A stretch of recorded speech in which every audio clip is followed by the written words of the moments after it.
Yeah, I'll say it. The weird bad dub that was recorded in Washington in like 2002 or whenever is better than the sub in that case. The one that has, for some reason, most of the actors in that dub are either Indian or Pakistani. It's an enemy Stan. Yes, no, really, is better. Hilarious, yeah. And also that features Charles Martinet. Oh yeah, that's right. Wait, I thought that was actual anime, not the OVA. No, in the anime. Okay, yeah. As the senator. Yeah, no, that is extremely funny though. Fucking hell.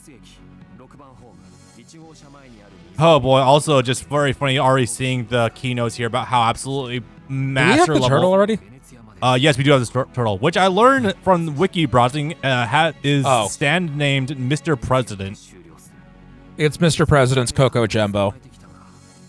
Is that the band? Coco Jumbo? Coco Jumbo is the name of the turtle. The stand is Mr. President. Oh. Okay, yeah. And yes, that's a song and a band. Checks out, I guess. I'm not familiar with that one. Also, yeah, the peak paranoia of Diavolo already coming through. It's very funny how his paranoia is literally his undoing at a lot of points. Waiting to kill Trish, being one of them, yeah.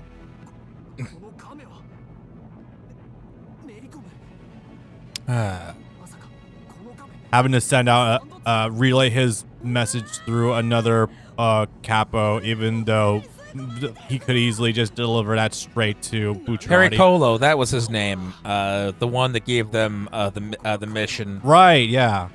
Because he's also supposed to meet them, or rather, they're supposed to meet a Moody Blues rewinding of replay of Pericolo before he shoots himself in the brain. Yeah, that's going to be much later on. No, that happens now. Also, that turtle is going to be very important for Eyes of Heaven, funny enough, and for holding all of your fucking characters. They have him turn into the turtle in that game. Okay, I know the macro story is stupid for Eyes of Heaven, but I genuinely do kind of look forward to doing that game because of the very funny things that happen, like old Joseph meeting the Pillar Men and fucking with them. So good. It's just a fucking shame to get a training one, so I can't practice it. Yeah. Anyway, Grateful Dead. Oh god, this is a horrifying stamp there was one. Oh yeah. Rapidly aging people out of nowhere. Anyway, is Narancia melting? Probably. Yeah. Ageist? Probably. Funny? Oh yeah. He starts sounding like Luffy when he does that. Kinda, yeah. Oh my god. Oh no, I get it. Narancia just got off of using Gear 5th. we all come full circle with the One Piece references today. Hell yeah. So this version of Mista is Kentaro Ito, who would go on to play Choji and Renji. Oh my god, really? Yep. That is so good. Oh my god. Yeah, his is a voice you can recognize immediately. Apparently he hadn't learned to do that yet. Huh.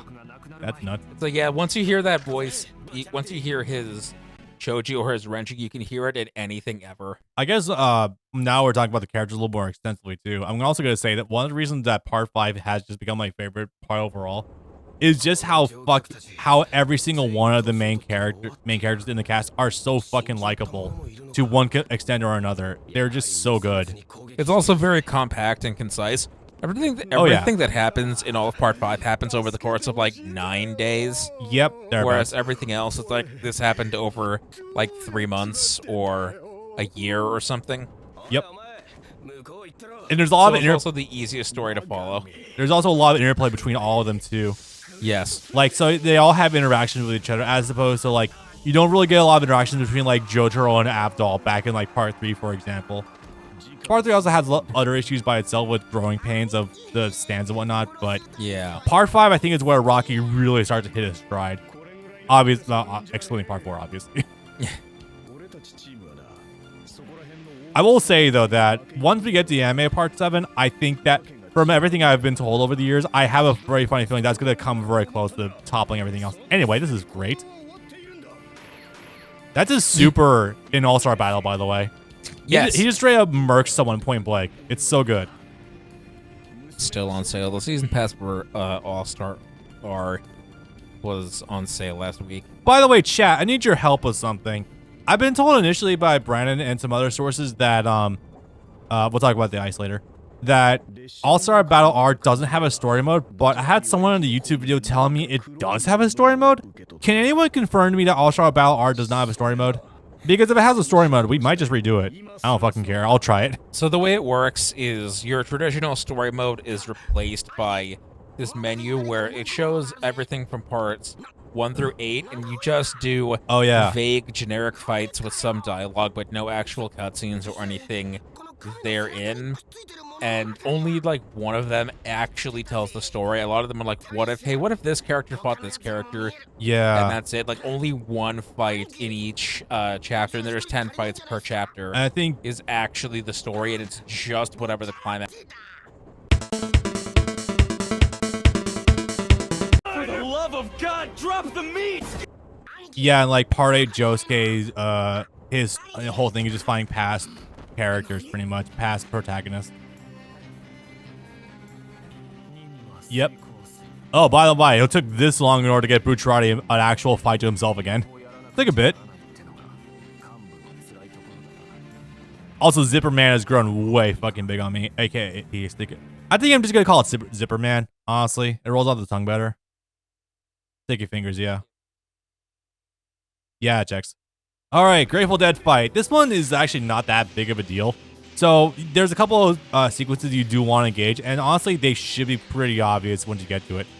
So you're slowly losing health over the course of the thing. Shoulder tackle this ice machine, and you immediately get +2, I think.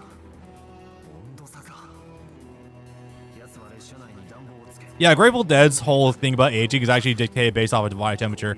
And something, I guess, according to a Rocky, women have lower body temperature than men.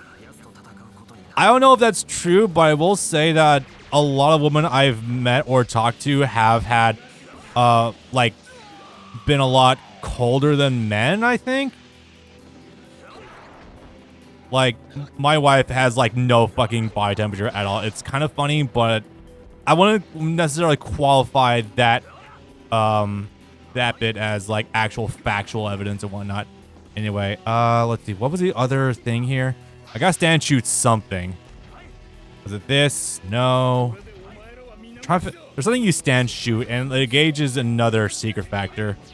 If I can't find it, it's not a big fucking deal, but I was just hoping I'd be able to do that. Anyway, let's smack this bitch.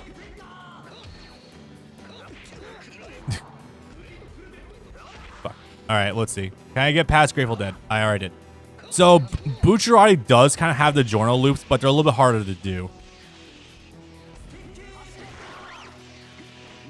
Also, you can fight Grateful Dead directly, but it does drain a lot of health really quickly. Also, check this out. There we go.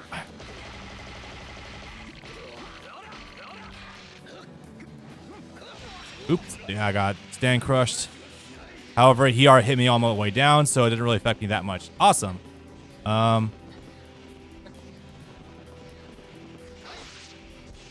Yeah, that was a first secret factor. I'm just trying to remember what the rest were. I think that means that you stop Beach Boys fucker there from getting health back later on, maybe. I'm not totally sure about that though. Anyway, let me see if I can get this. This one, you can loop this one a little bit, but it's a bit harder because you gotta like space it correctly because they're up at an angle. Fuck. A little bit higher risk, higher reward for a place out here, but I can take it. Anyway, also Bucciarati is great because press X, you get a long range attack with them, and that's so fucking good. Also, you can kind of bully people because if they don't want to dodge roll, you can just kind of snipe them like this. It's extremely funny. Yes, everyone does have this basic pimp slap. It's very funny.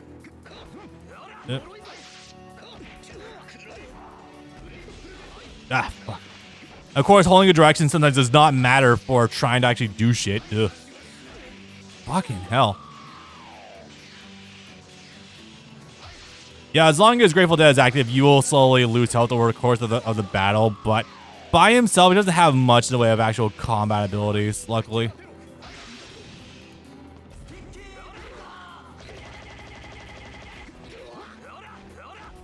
Wait a minute.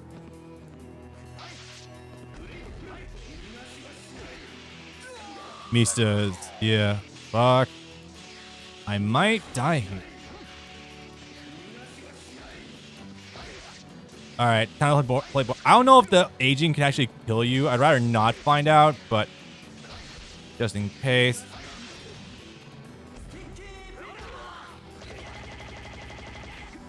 There we go. Pimp slapping is essential to being a gangster. True. Whatever Skinner is left from how old he's going to be after this one. Yeah, there's a couple of different ones here that I completely forgot what the hell they were. I think one of them was interacting with the door at the end of the cart in order to do something with Mista, but I forget what the fuck it was. Doing some of these will give you more cutscenes, as you guys have seen before.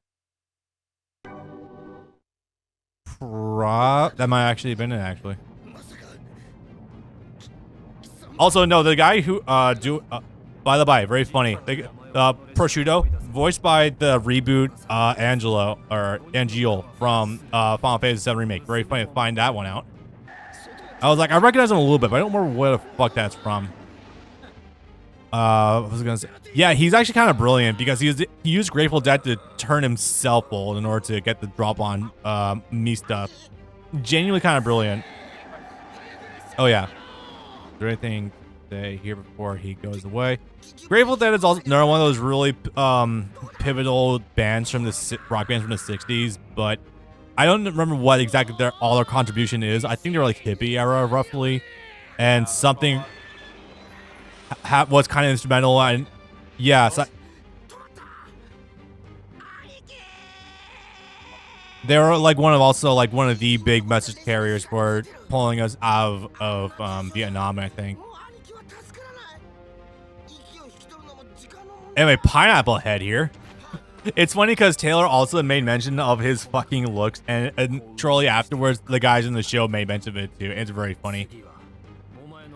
It's very funny though, because between the two of them, I'm pretty sure Beach Boys is actually more relevant as a rock band overall. It's like Elvis, and then like when Elvis started fading out a little bit because of all the drugs and hard shit, Beach Boys kind of took over before we had the Beatles kick in. I'm pretty sure. Yeah. All right, let me raise that. Let me clarify that. Beatles before they came, until they came overseas and got the second album out where they were doing weed. It's very funny. Like they had one album drop and it was kind of alright, but it wasn't that well received. Second album, fucking slapped because they took the weed. Not just because, well, not because they took that, but you know. All right, this is extremely funny. Yeah.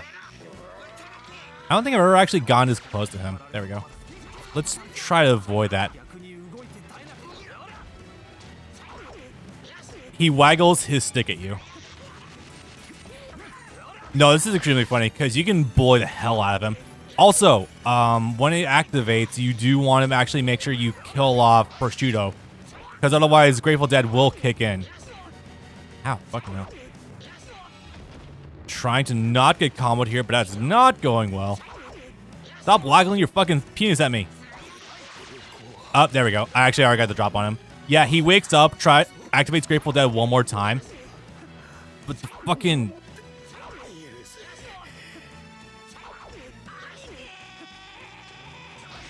Nope, you fucking stop that, sir. I don't know why the guy using fucking Beach Boys just has originally one of the best melee attacks in the game. Only because of this shit. Oh yeah, his hands shoot him too, I guess. Alright. No, but that'd be amazing. Nope. Stop it. Jesus Christ.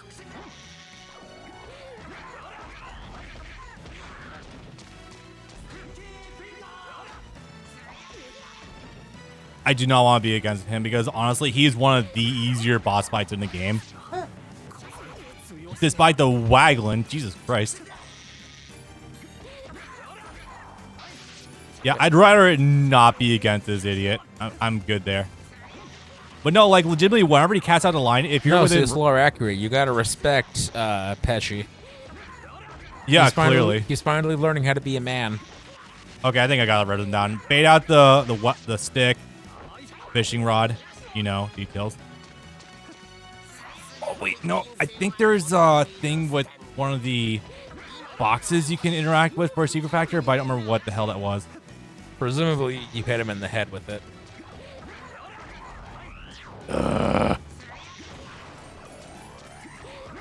The lack of lock-on kills me. Look at that. Jesus Christ. I swear I was right down Broadway that one. No, I wouldn't think something like that would be an issue in a game like this.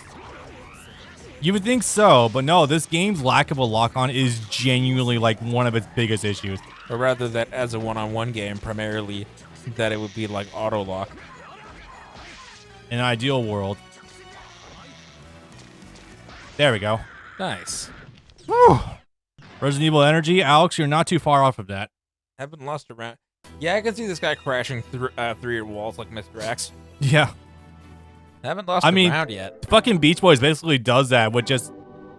Yeah, once Prosciutto... It took Prosciutto dying for this fucker to walk, I guess you could say.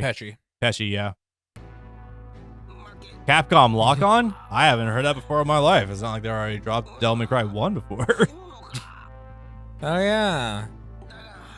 Also, no, this fight does kind of fuck, though. I think we've been having sporadic talks about the best fights in Part 5. I think my vote personally is in for Doppio versus Nero. That's probably my favorite overall.